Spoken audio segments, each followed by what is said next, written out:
Dale a like y suscríbete. Fueron las fuerzas especiales más letales del mundo medieval. Su símbolo era la daga.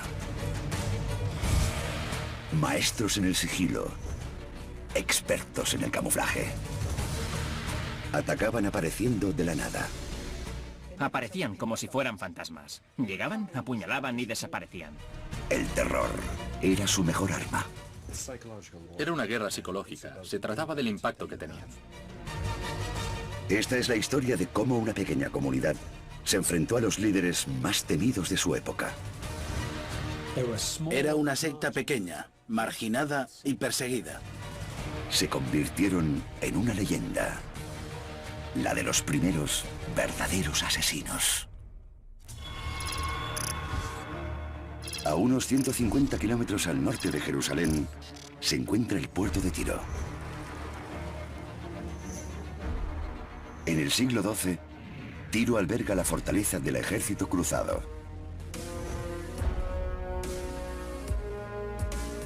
Su líder, Conrado de Monferrato, está a punto de convertirse en el hombre más poderoso de la Tierra Santa, el rey de las cruzadas.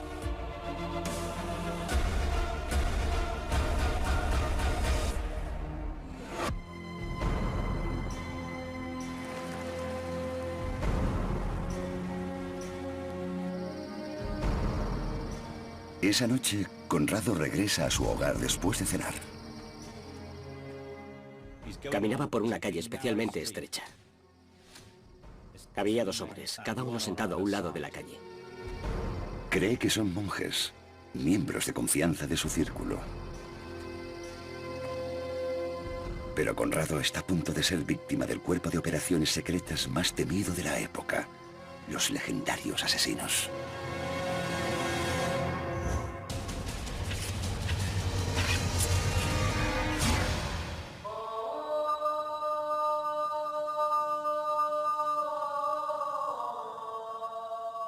El origen de los asesinos se sitúa a cientos de kilómetros de distancia de Tierra Santa, en la Persia del siglo XI, país que ahora conocemos como Irán.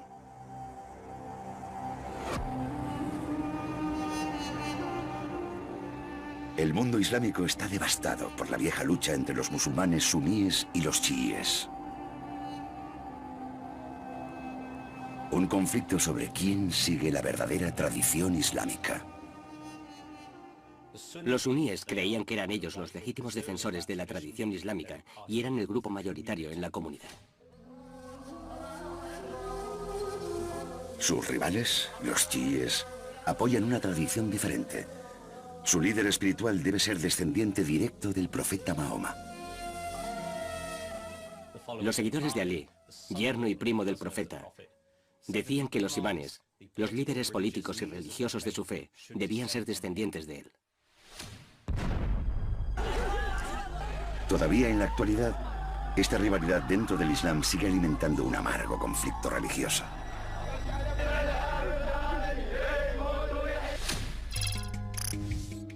En un lugar remoto al norte de Persia, se encuentra la fortaleza de Alamut.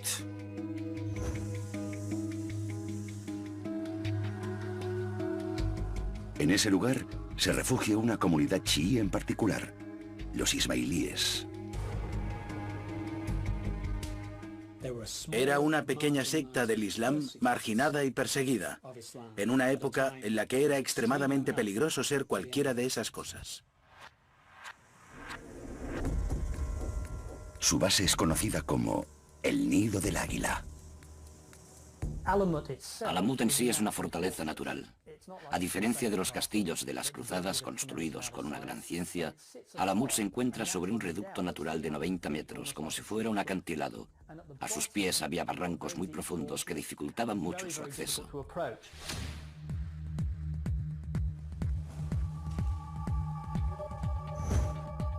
El líder de esta pequeña y remota comunidad es Hassan Sabah, un hombre carismático que exige absoluta devoción por parte de sus seguidores.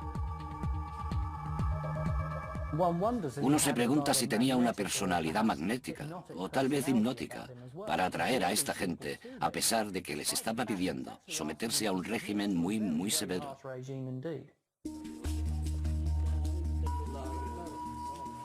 Los ismailíes de Hassan tienen que afrontar numerosos obstáculos. Sus enemigos suníes cuentan con un amplio ejército de 300.000 hombres. Hassan tendrá que librar lo que hoy en día llamamos una guerra asimétrica.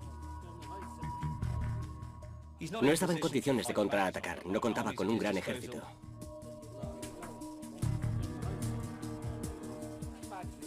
Para sobrevivir, Hassan debe encontrar algo que pueda hacer, incluso con su limitado número de hombres.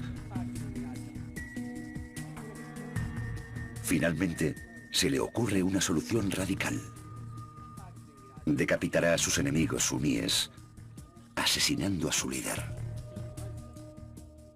No iban a poder vencerlos en una batalla, así que se decantaron por un objetivo mucho más específico: eliminar al propio líder.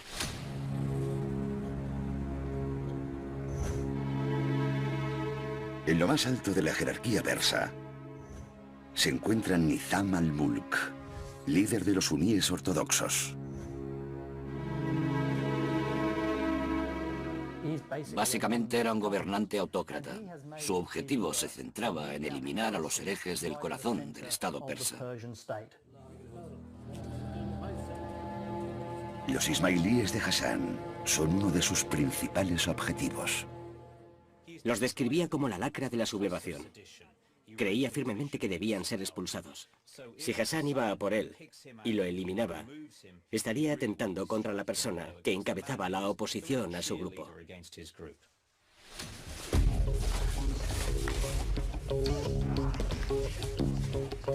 Hassan comienza a entrenar a una tropa de élite para llevar a cabo la misión. Elige a estos hombres entre sus más devotos seguidores, los fedayines. Los primeros fedayines seguramente procedían de esa zona particular de Irán. Así que eran hombres duros de montaña. Hassan comienza enseñándoles cómo luchar en las distancias cortas. Sus habilidades personales eran superiores a las de los ejércitos modernos. Los comandos de hoy en día no están tan bien entrenados para los combates individuales cuerpo a cuerpo, porque cuentan con tecnología. En la actualidad dependen de una tecnología que antes no existía. Solamente contaban con ellos mismos. Ellos eran el arma. La clave está en cómo atacar para poder eliminar a su objetivo. La primera es como un puñal. La clave del puñal es que tiene una hoja muy estrecha y fuerte, que permite un gran poder de penetración. La puñalada de un puñal te atraviesa inmediatamente. Se clava y atraviesa. Con el arma a escondidas podían sacarla, apuñalar y marcharse. El siguiente tipo es el arma cortante. La sacaban y cortaban. En un movimiento rápido, sería muy difícil incluso ver qué es lo que sucede.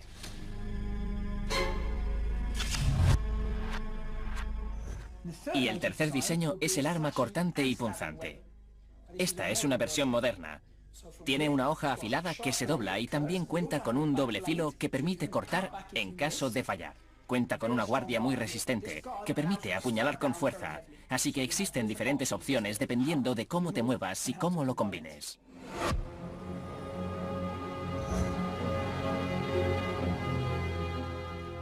El siguiente paso de los ismailíes es conocido por las fuerzas especiales de hoy en día: recabar información sobre su objetivo.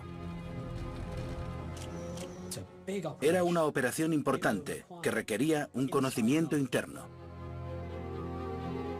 Un espía ismailí se infiltra en los cuarteles del líder suní, observando cada movimiento de Nizam al-Mulk. ¿Cómo era su vida cotidiana? ¿Cuál era la mejor oportunidad para atacar? ¿Había alguna rendija en su armadura?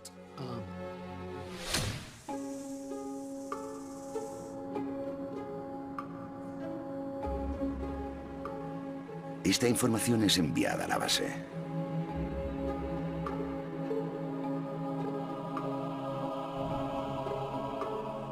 Contando con un perfil detallado de su objetivo, Hassan identifica lo que cree que es una debilidad en la seguridad de al-Mulk.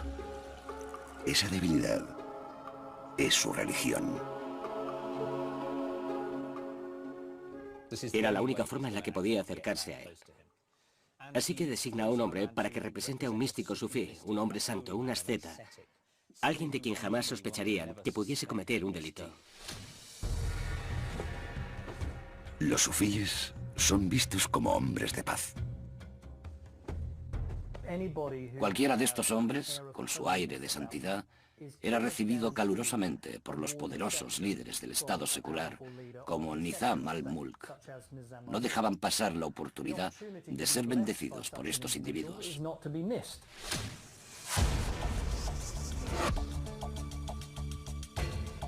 Una vez encontrada la forma de acercarse a él, Hassan debe resolver cómo matarlo. El truco es utilizar la distracción. Tenían que distraer a la persona con algo, tropezando o tirando algo al suelo para en ese momento atacar.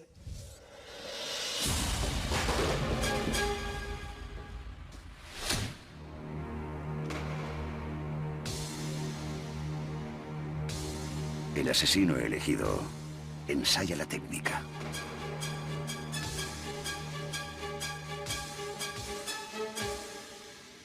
Tras meses de práctica, está preparado.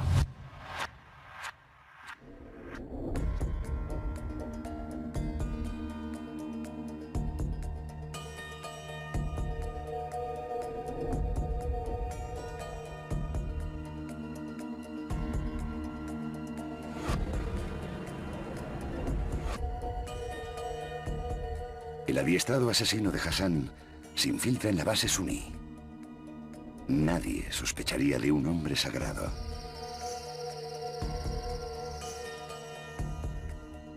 En los cuarteles de Nizam al-Mulk no hay ninguna sospecha de amenaza. Todo está en orden.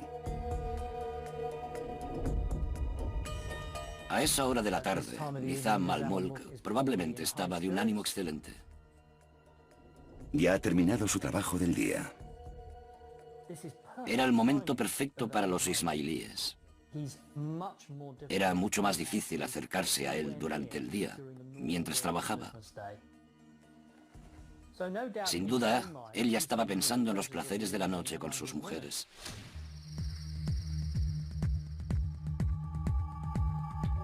En la sombra, el asesino ismailí espera el momento para atacar.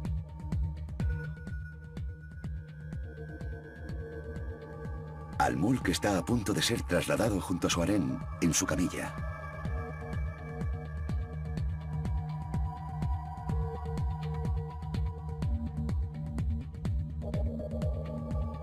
Pero entonces ve acercarse al hombre santo sufí. Estaba dispuesto a dejar pasar a ese hombre y darle su bendición.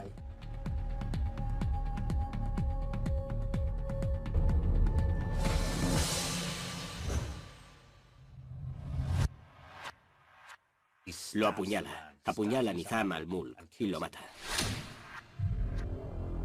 La distracción ha funcionado.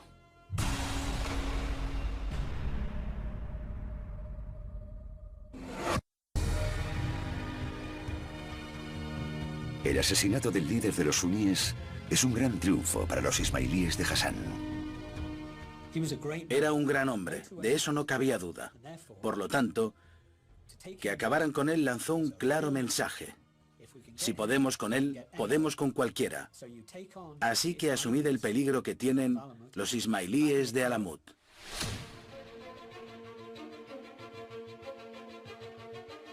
Durante los años siguientes, Hassan se aprovecha de esa ventaja. Lanza una serie de ataques terroristas que hoy en día nos resultarían familiares. Hubo unos 25 asesinatos durante este primer periodo. Entraron en una racha gloriosa o extraordinaria, en la que lograron numerosos éxitos. Estaban dispuestos a hacer cualquier cosa para ganar. La manera que tenían los asesinos de matar era absolutamente increíble. Aparecían como si fueran fantasmas, llegaban, apuñalaban y desaparecían.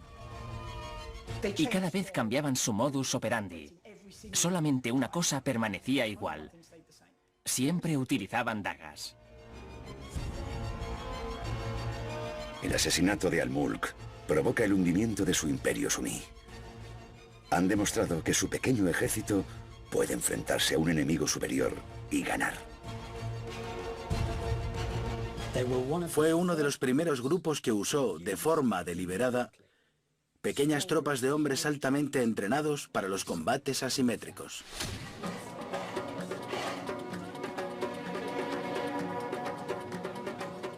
El éxito de los asesinos de élite de Hassan llega a convertirse en tema de conversación en las calles. En Oriente Medio, incluso se les dedica un poema popular. Decía que uno solo de estos guerreros podría atemorizar a cualquier rey, aunque tuviera un ejército de 100.000 soldados. Los ismailíes pronto descubrirán que, al igual que con los terroristas suicidas de hoy, su estrategia tenía un efecto secundario: la atmósfera de terror que se creaba.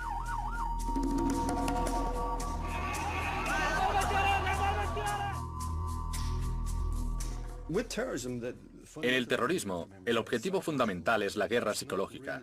No se trata de cuántas personas son asesinadas, sino del impacto que provocan. Lo que los hacía más temibles era que los hombres de Hassan no tenían miedo a morir. Los suníes se enfrentaban a un grave problema con los ismailíes, porque los hombres que enviaban aquellas misiones se entregaban a la muerte sin problema. Y eso obviamente los hacía aterradores. Lo que sucede hoy en día es muy parecido. Pero existe una diferencia fundamental. El método de los fedayines era mucho más preciso.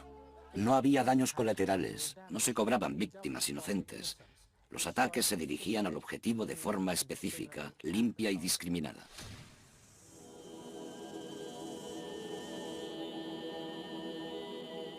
La fuerza de ataque de los ismailíes tiene tanto éxito que sus enemigos suníes intentan desacreditarles. Difunden historias sobre un grupo secreto de asesinos que vive en las montañas, a quienes les han lavado el cerebro.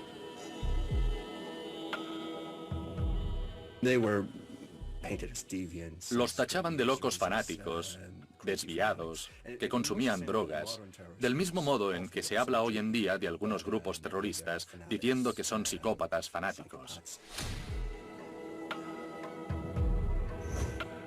El mito se vuelve cada vez más exótico. Tanto musulmanes como cristianos occidentales narran la historia de jóvenes asesinos manipulados por un líder perverso.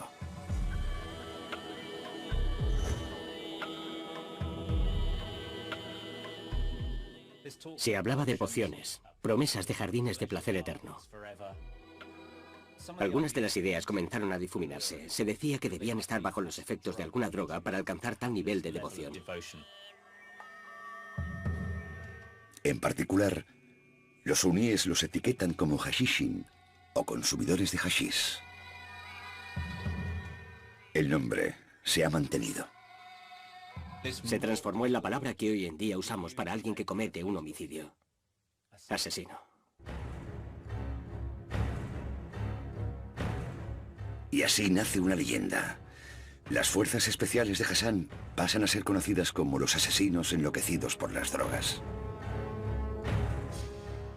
Personalmente, no creo que estuvieran bajo los efectos de ninguna droga. Necesitaban mucha concentración. Tenían que localizar al objetivo. Las drogas pueden provocar varios efectos. Te reprimen, te deprimen o te iluminan, pero desvían tu concentración. El asesinato de Nizam al-Mulk es solo el comienzo. En el futuro, tendrán que usar todas sus cualidades de combate para defender a su comunidad. No solo de sus enemigos musulmanes, sino también de la nueva amenaza de los cruzados cristianos. Unos 50 años más tarde, en las montañas del norte de Siria, los asesinos ismailíes establecen una nueva base en Masyaf. Toman posesión de varios castillos para proteger a su creciente comunidad, que pronto estará formada por 60.000 hombres. Pero en Tierra Santa se encuentran en medio de una lucha de poder todavía más peligrosa. Una guerra religiosa ha estallado entre los musulmanes suníes y los cruzados de Occidente. Está en juego el control de la ciudad de Jerusalén y sus lugares de culto sagrados.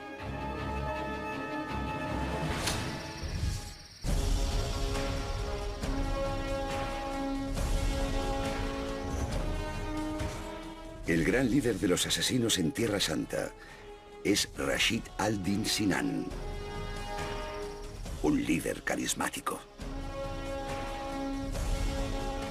Tenía una personalidad parecida a la de Hassan y Sabah, el primer gran líder. Era una persona hipnótica, con poder de atracción, erudita, altamente inteligente y muy intelectual. Pero también provocaba un sentimiento paranormal. Iba más allá de lo natural. Era un ser superior. Provocaba un gran sentimiento de obediencia y devoción. Si le decía a alguno de sus seguidores que matase a alguien, este obedecía inmediatamente sus órdenes.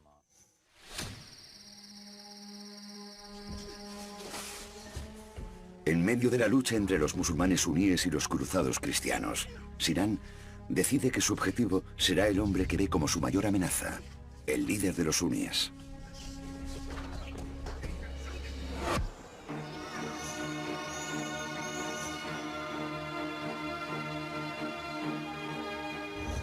Saladino el Grande es el mejor guerrero de su época.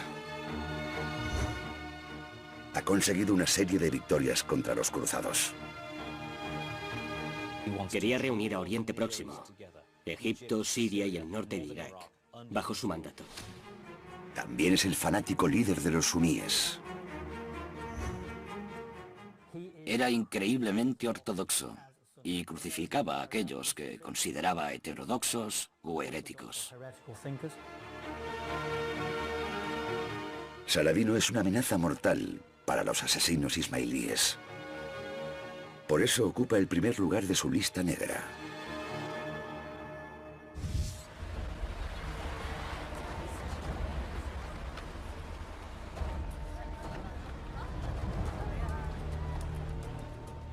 Al estilo clásico de los asesinos, comienzan recopilando información para su misión.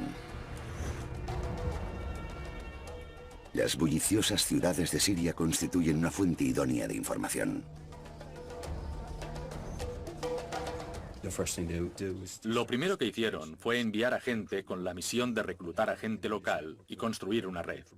Esta red enviaría información sobre todo lo que allí estaba sucediendo.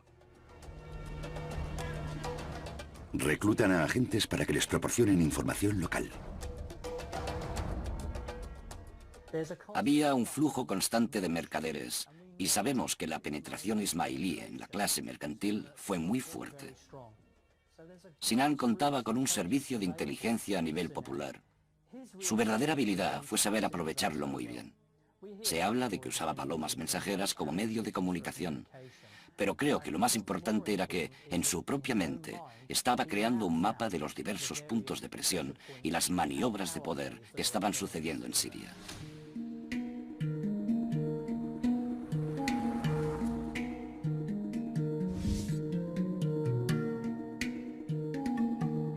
Para elegir como blanco a un líder de la altura, Sinan debe encontrar la manera de lidiar con su equipo de escoltas.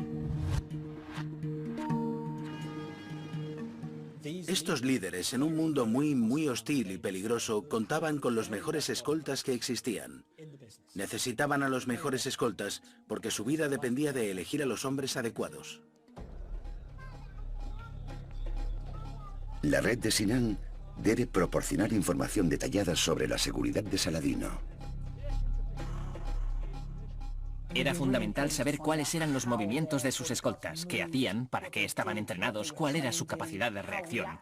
Pero también era importante saber cuándo aprovecharse de los escoltas, porque lo mismo sucede hoy. Nadie puede estar al 100% alerta todo el tiempo. Es ahí donde la red de inteligencia jugaba un papel fundamental. Había que recabar toda la información posible sobre ellos.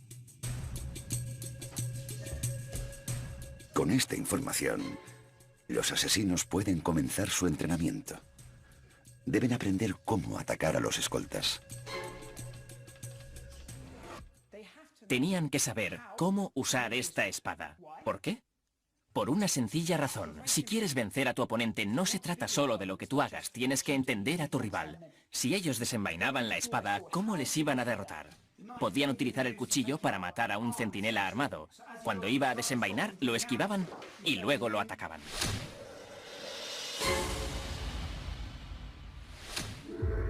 Primero practican cómo matar a un solo centinela. Lo primero era agarrar su cabeza, acercarlo hacia ellos y acabar con una puñalada.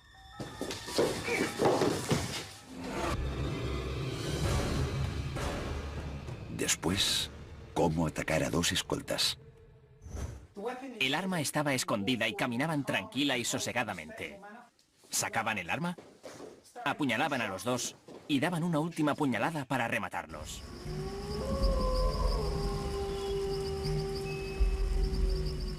Tras semanas de entrenamiento, los asesinos tienen un último problema que solucionar: cómo infiltrarse en el campamento de Saladino. Probablemente se camuflasen como soldados. Eran muy buenos haciendo eso. Eran capaces de meter a gente en los puestos de mayor confianza porque se integraban fácilmente. No parecían una amenaza, no parecían forasteros. A unos 300 kilómetros al norte del territorio de los asesinos, Saladino se encuentra en plena campaña militar. No tiene motivos para temer ningún ataque personal. Está relajado en su tienda en el día elegido para su ataque. Los asesinos inician su estrategia.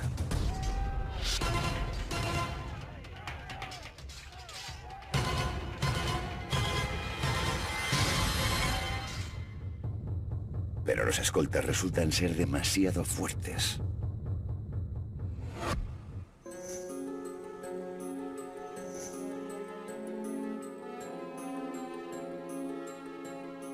Para Sinan es un contratiempo, pero no un absoluto desastre. Al menos ha mostrado a su enemigo que va a por él. Esto le concede ventaja en la guerra psicológica contra Saladino. La primera señal de ello es que el gran líder suní comienza a llevar armadura las 24 horas del día. Saladino sabe que los asesinos nunca se rinden.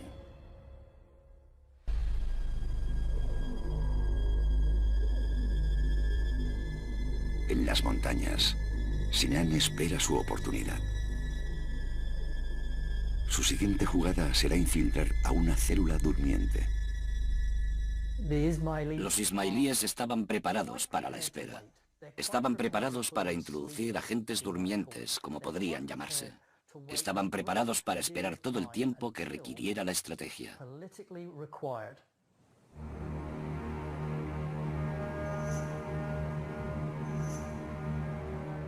2 años más tarde, Saladino se encuentra de nuevo en una campaña militar al norte de Siria. No es consciente de que los asesinos han infiltrado a uno de sus agentes en su propia escolta.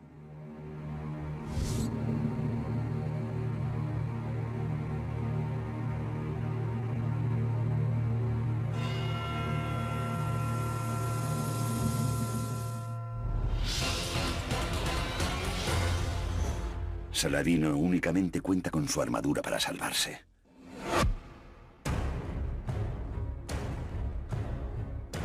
El gran líder no puede seguir tolerando esta amenaza. Decide atacar a los asesinos.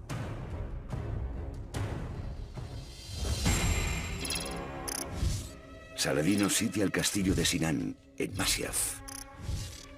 Está decidido a eliminar a los asesinos de una vez por todas.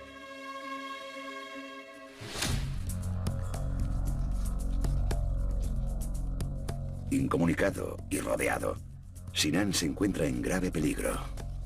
Incluso asesinando a Saladino, los ismailíes no estarán a salvo. Es necesario conseguir que el líder suní retire a su ejército. Sinan debe idear un plan totalmente diferente. Sinan se dio cuenta de algo.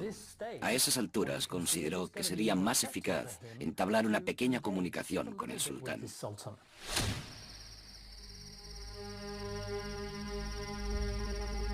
Sinan decide ejercer una presión psicológica. La leyenda cuenta que el mismo Sinan entró sigilosamente en el campamento de Saladino y le dejó una nota con la tarjeta de visita de los asesinos. Una daga.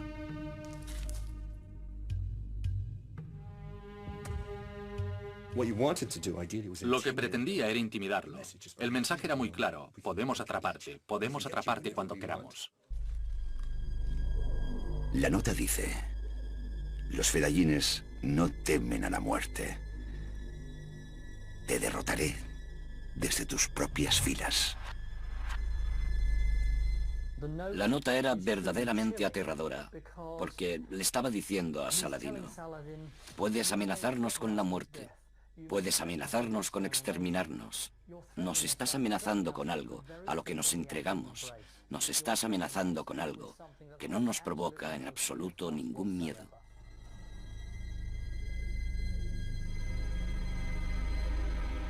La táctica de intimidación de Sinan funciona y Saladino acepta iniciar las negociaciones. Sinan había causado mella psicológica en Saladino.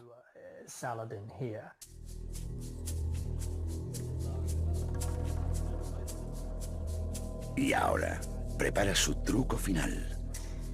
Envía un emisario con un mensaje firme para Saladino. No nos vamos a marchar, somos indestructibles y tendrás que lidiar con nosotros. Sinan deja claro que el mensaje va dirigido únicamente a Saladino. El emisario se dirige al campamento de Saladino e insiste en hablar con el sultán en privado. El emisario dice: solo tú debes escuchar esto, nadie más. Y Saladino ordena que todos se retiren, excepto los dos escoltas que tenían su mayor confianza. El emisario vuelve a insistir. Le dice: no, el mensaje es para ti. ¿Por qué permites que estos dos hombres se queden? Saladino responde: confío en estos hombres como si fueran mis hijos. Lo que sea que tienes que decirme, puedes decírselo a ellos también. No se van a marchar. Entonces el emisario juega la gran baza de Sinan. Se dirige a los escoltas y les pregunta: si ahora os ordeno que matéis a este hombre, ¿lo haríais? Para Saladino, es un momento abrumador. Sus escoltas de mayor confianza resultan ser asesinos.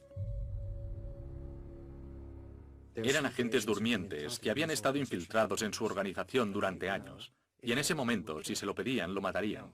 Pero eso no sucedió. El negociador solamente le estaba dando un mensaje: te podemos matar. Esos dos hombres eran en quienes más confiaba y resultaron ser asesinos. Si esos lo eran, ¿cuántos más podrían serlo?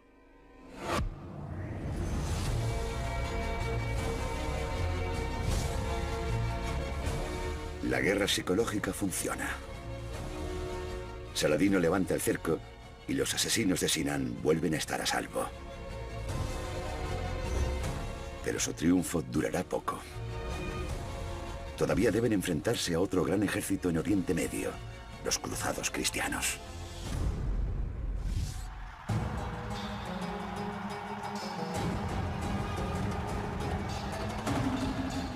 Durante los 15 años siguientes, Tierra Santa se convierte en un sangriento campo de batalla. Los guerreros musulmanes y los cruzados luchan por el control de Palestina y la ciudad sagrada de Jerusalén.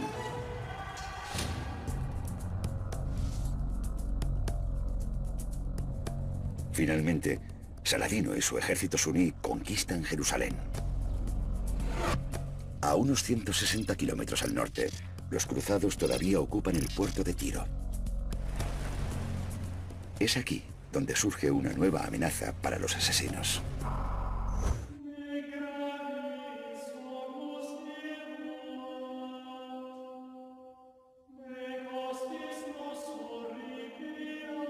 El gobernador de Tiro es un varón ambicioso y despiadado: Conrado de Montferrato. Formaba parte de una dinastía de cruzados. Estaba ahí de por vida y su intención era expandir sus tierras. Constituía un verdadero problema. Conrado tenía todo el potencial para convertirse para los cristianos en lo que Saladino se había convertido para los musulmanes. Era una figura poderosa, dinámica, alguien a quien debía tenerse en cuenta. Y Conrado ya ha convertido en enemigos a los asesinos. Hay una historia que cuenta que Conrado confiscó los bienes que transportaba un barco de asesinos que llegaba al puerto de Tiro y ordenó apresar a su tripulación. Sinan le dijo: devuélveme las cosas y suelta a los prisioneros. Y Conrado dijo 2 veces no. Decirle que no a Sinan era algo bastante peligroso. Significaba entrar en su lista negra.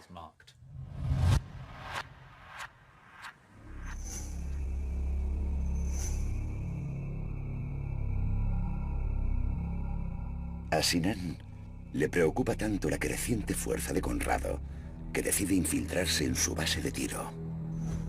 Su plan es enviar a otra célula durmiente. Las agencias de inteligencia en la actualidad, cuando seleccionan a sus agentes, buscan a personas a las que llaman hombres grises, personas que pasan desapercibidas entre la multitud. Si infiltras a un hombre fuerte de 2 metros, sabes que va a destacar, que va a llamar la atención. Es muy probable que las personas que los ismailíes elegían para este tipo de misión fueran personas en quienes uno no repararía 2 veces. De hecho, era muy importante que pasaran desapercibidas. Sinan transforma a estos hombres en personas de confianza para Conrado. Adoptan la identidad de monjes, conversos recientes a la fe cristiana.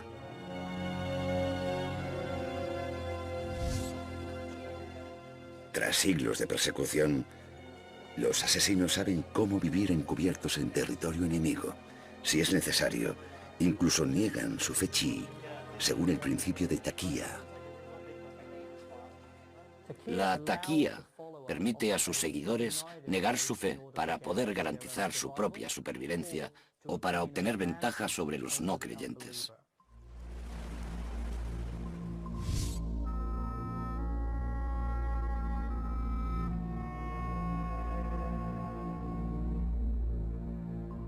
Los asesinos deben jugar su papel con mucho cuidado para no levantar sospechas.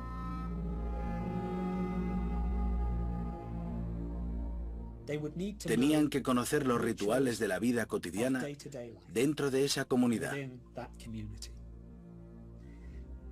Necesitaban integrarse perfectamente a la rutina del día a día.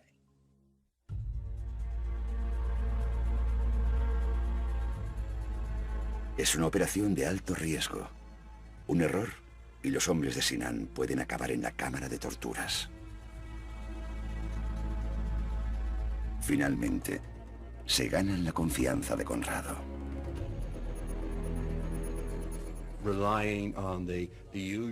Con la forma de ser agradable, confiable y hábil de los asesinos, podían llegar a infiltrarse en posiciones de confianza y de seguridad. Y eso fue exactamente lo que consiguieron.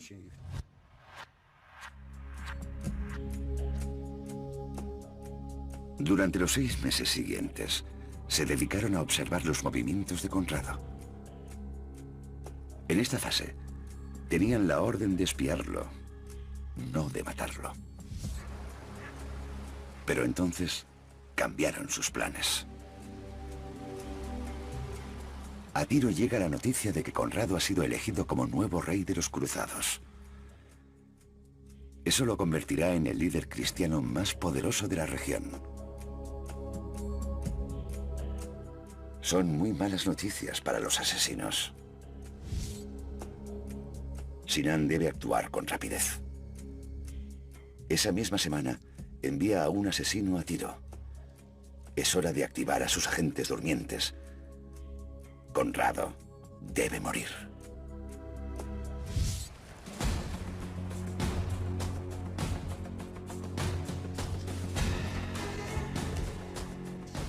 En secreto, los 2 asesinos comienzan a entrenarse para la misión. Su arma es la famosa daga. Pero saben que solamente contarán con una oportunidad. Si vas a matar a un oponente, debes asegurarte de que esté muerto. Necesitas confirmar su muerte. En la actualidad, si disparas a alguien, después le disparas en la cabeza para asegurarte de que está totalmente muerto. Con la daga, lo que hacían para asegurarse era atacar en más de una zona.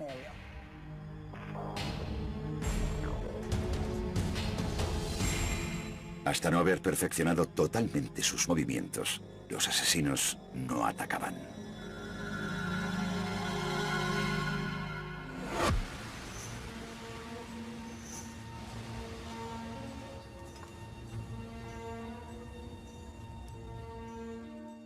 Conrado, el futuro rey de Jerusalén, espera para salir a cenar.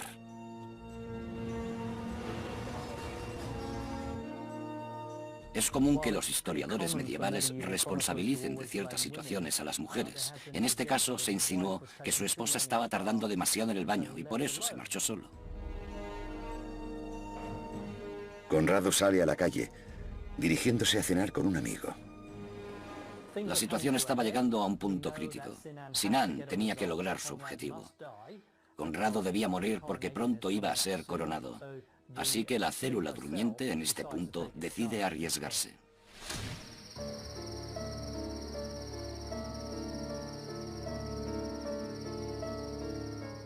Mientras Conrado se encuentra en casa de su amigo, los asesinos ocupan sus puestos y se preparan para atraparlo a su regreso. Los últimos momentos serían clave. Debían comprobar que todo estaba listo y que todo funcionaba correctamente. Por ejemplo, las túnicas. Tenían que asegurarse de que podían sacar la daga inmediatamente. Sabían lo que iban a hacer. Y eso era para lo que se habían estado preparando toda su vida.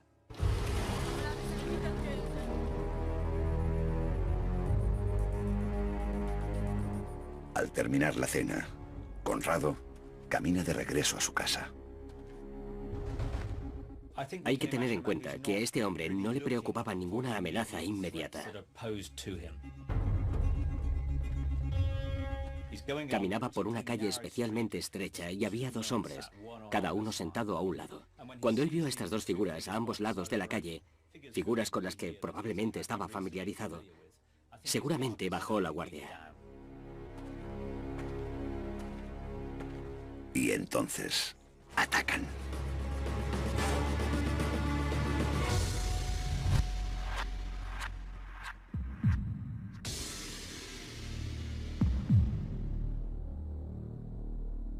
Conrado de Monferrato está muerto.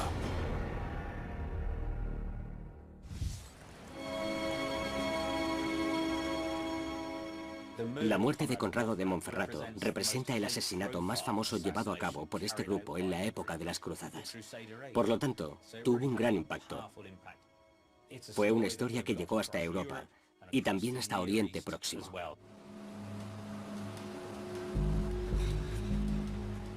Los rumores no tardaron en empezar a difundirse. Se cuenta que uno de los asesinos fue capturado y que declaró que trabajaba para los rivales de Conrado.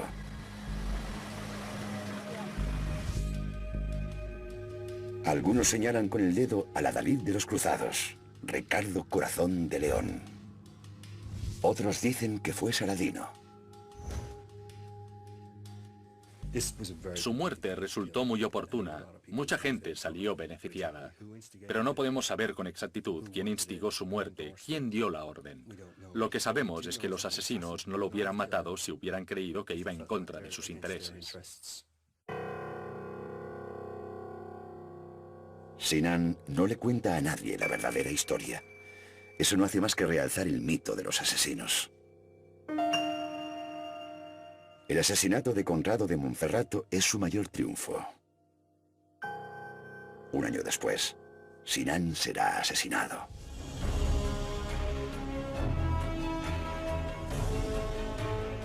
Las hazañas de los asesinos en Persia y en Tierra Santa garantizaron la supervivencia de la fe ismailí. Fue una comunidad y una creencia que sobrevivió durante casi 2 siglos contra todo pronóstico. Tras varios contratiempos, los ismailíes continúan creciendo en todo el mundo. Este es el legado de los asesinos, que lograron resistir a sus enemigos más poderosos durante tanto tiempo.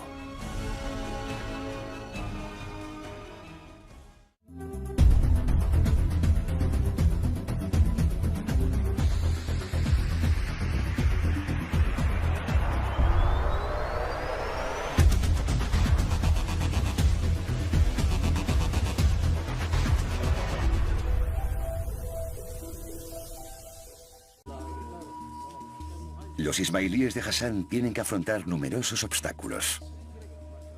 Sus enemigos suníes cuentan con un amplio ejército de 300.000 hombres.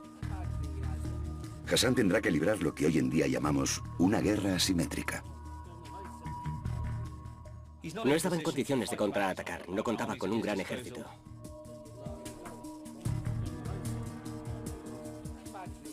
Para sobrevivir, Hassan debe encontrar algo que pueda hacer, incluso con su limitado número de hombres.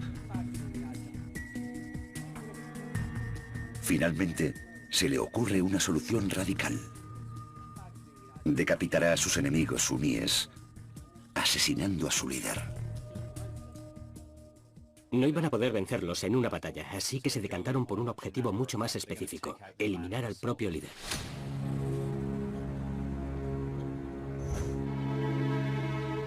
En lo más alto de la jerarquía persa se encuentra Nizam al-Mulk, líder de los suníes ortodoxos. Básicamente era un gobernante autócrata. Su objetivo se centraba en eliminar a los herejes del corazón del Estado persa. Los ismailíes de Hassan son uno de sus principales objetivos. Los describía como la lacra de la sublevación. Creía firmemente que debían ser expulsados. Si Hassan iba a por él y lo eliminaba, estaría atentando contra la persona que encabezaba la oposición a su grupo.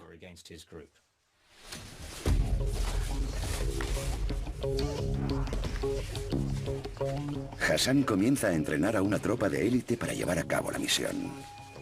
Elige a estos hombres entre sus más devotos seguidores, los fedayines. Los primeros fedayines seguramente procedían de esa zona particular de Irán. Así que eran hombres duros de montaña. Hassan comienza enseñándoles cómo luchar en las distancias cortas. Sus habilidades personales eran superiores a las de los ejércitos modernos. Los comandos de hoy en día no están tan bien entrenados para los combates individuales cuerpo a cuerpo, porque cuentan con tecnología. En la actualidad dependen de una tecnología. Alguien de quien jamás sospecharían que pudiese cometer un delito. Los sufíes son vistos como hombres de paz. Cualquiera de estos hombres, con su aire de santidad, era recibido calurosamente por los poderosos líderes del Estado secular, como Nizam al-Mulk. No dejaban pasar la oportunidad de ser bendecidos por estos individuos.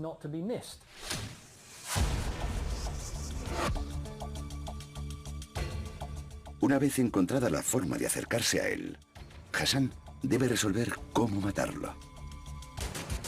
El truco es utilizar la distracción. Tenían que distraer a la persona con algo, tropezando o tirando algo al suelo para en ese momento atacar.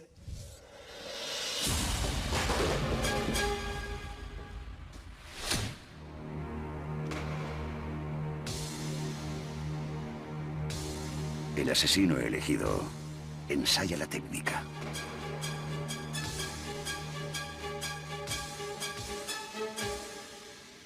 Tras meses de práctica, está preparado.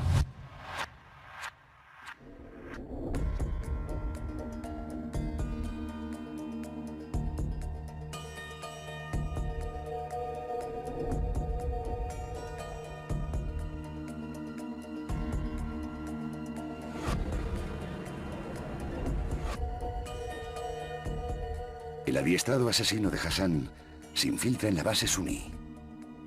Nadie sospecharía de un hombre sagrado.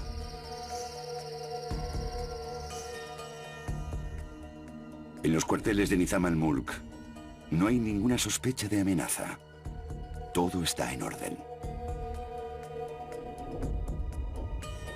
A esa hora de la tarde, Nizam al-Mulk probablemente estaba de un ánimo excelente. Ya ha terminado su trabajo del día.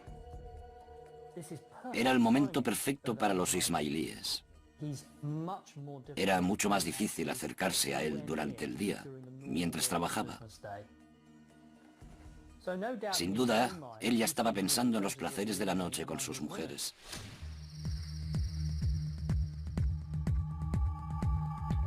En la sombra, que antes no existía. Solamente contaban con ellos mismos. Ellos eran el arma. La clave está en cómo atacar para poder eliminar a su objetivo. La primera es como un puñal. La clave del puñal es que tiene una hoja muy estrecha y fuerte, que permite un gran poder de penetración. La puñalada de un puñal te atraviesa inmediatamente. Se clava y atraviesa. Con el arma a escondidas podían sacarla, apuñalar y marcharse. El siguiente tipo es el arma cortante. La sacaban y cortaban. En un movimiento rápido, sería muy difícil incluso ver qué es lo que sucede.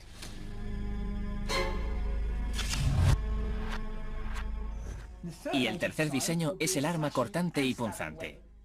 Esta es una versión moderna. Tiene una hoja afilada que se dobla y también cuenta con un doble filo que permite cortar en caso de fallar. Cuenta con una guardia muy resistente que permite apuñalar con fuerza, así que existen diferentes opciones dependiendo de cómo te muevas y cómo lo combines.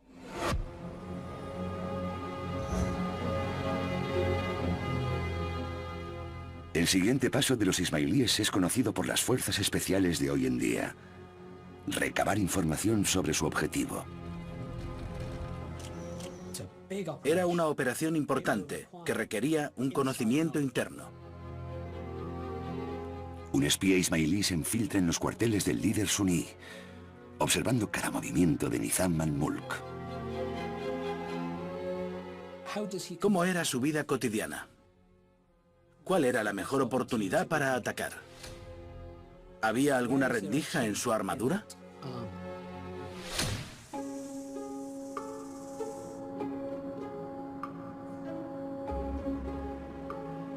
Esta información es enviada a la base.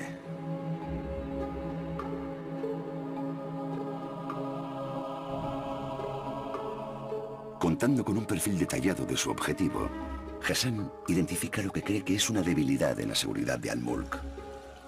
Esa debilidad es su religión.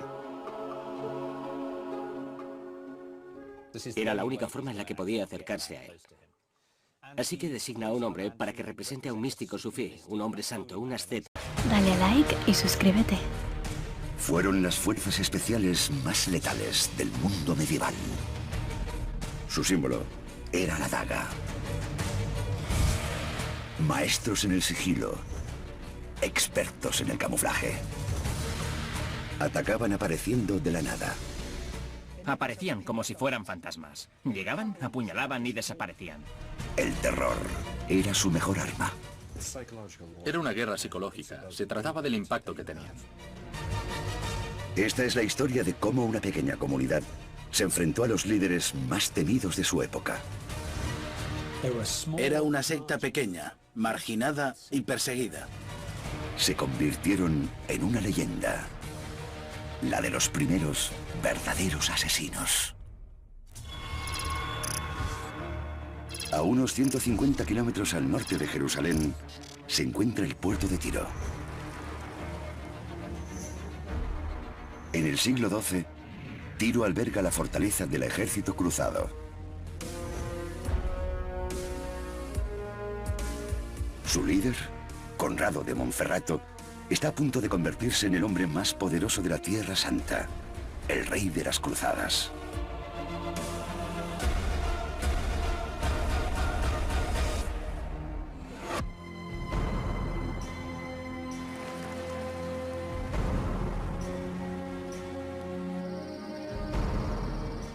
Esa noche, Conrado regresa a su hogar después de cenar. Caminaba por una calle especialmente estrecha. Había dos hombres, cada uno sentado a un lado de la calle. Cree que son monjes, miembros de confianza de su círculo. Pero Conrado está a punto de ser víctima del cuerpo de operaciones secretas más temido de la época, los legendarios asesinos.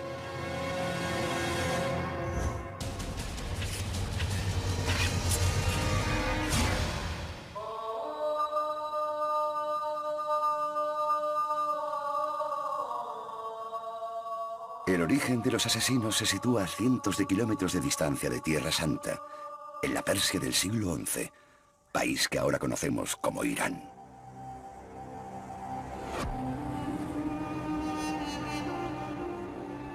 El mundo islámico está devastado por la vieja lucha entre los musulmanes suníes y los chiíes. Un conflicto sobre quién sigue la verdadera tradición islámica. Los suníes creían que eran ellos los legítimos defensores de la tradición islámica y eran el grupo mayoritario en la comunidad. Sus rivales, los chiíes, apoyan una tradición diferente. Su líder espiritual debe ser descendiente directo del profeta Mahoma. Los seguidores de Alí, yerno y primo del profeta, decían que los imanes, los líderes políticos y religiosos de su fe, debían ser descendientes de él. Todavía en la actualidad, esta rivalidad dentro del Islam sigue alimentando un amargo conflicto religioso.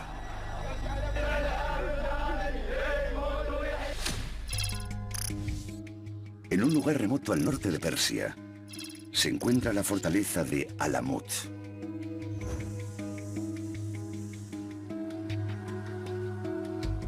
En ese lugar se refugia una comunidad chií en particular, los ismailíes.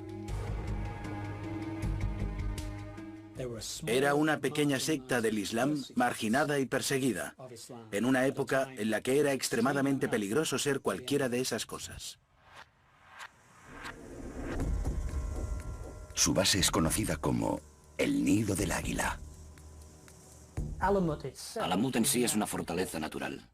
A diferencia de los castillos de las cruzadas construidos con una gran ciencia, Alamut se encuentra sobre un reducto natural de 90 metros, como si fuera un acantilado. A sus pies había barrancos muy profundos que dificultaban mucho su acceso.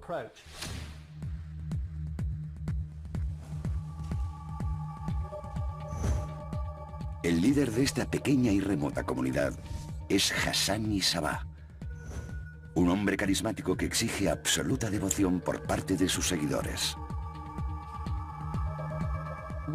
Uno se pregunta si tenía una personalidad magnética, o tal vez hipnótica, para atraer a esta gente, a pesar de que les estaba pidiendo someterse a un régimen muy severo.